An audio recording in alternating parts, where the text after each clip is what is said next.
మేము bottle packing చేసేసి కస్టమర్కి పంపిస్తాం.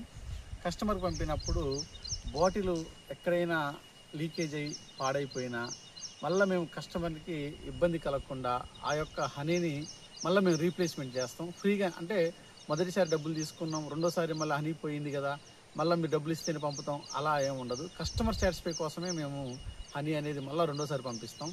మేము బాటిలింగ్లో హనీ పంపించినప్పుడు ట్రావెల్కి వీలుగా ఉంటుందనేసి ప్లాస్టిక్ బాటిలింగ్ చేస్తాం, ఎందుకంటే గాజు బాటిల్ అయితే పగిలిపోతాయి అనేసి.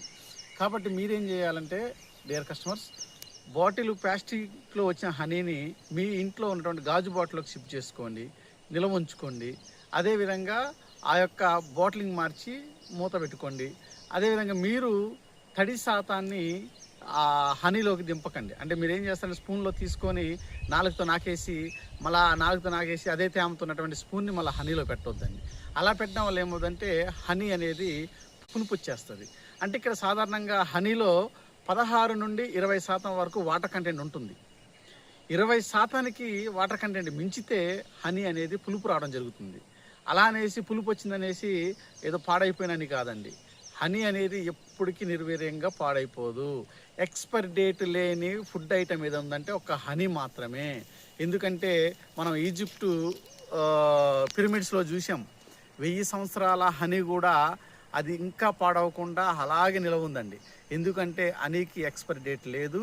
అదేవిధంగా హనీ అనేది ఎక్కడ కూడా చెడిపోదు. అదేవిధంగా అటువంటి మోసాలు మా వాళ్ళకి తెలియదండి. మీరందరూ బెల్లం పాకమా, పంచదార పాకమా, ఇంకో పాకమా అనేసి అంటుంటారు. అటువంటి మోసాలకి మేము ఆసక్తి చూపించాము. అలాగే అది తయారు చేసే విధానం కూడా మాకు తెలియదండి. ఎందుకంటే టౌన్లో ఉన్న వాళ్ళైతే దానికి ఏ కెమికల్ పోస్తే ఏమవుద్దో, ఏ ఫుడ్ కలర్ వేస్తే ఏ రంగు వస్తుందో ఇటువంటి ఆలోచనలు చేస్తారు. కానీ మేము అటువంటి ఆలోచన చెయ్యం.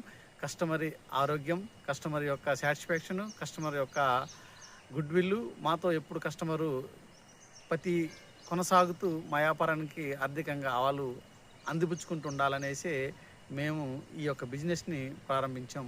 కాబట్టి ధన్యవాదాలు. ఇంకొక స్టెప్లో అపోహలు చెప్తానండి. రైట్.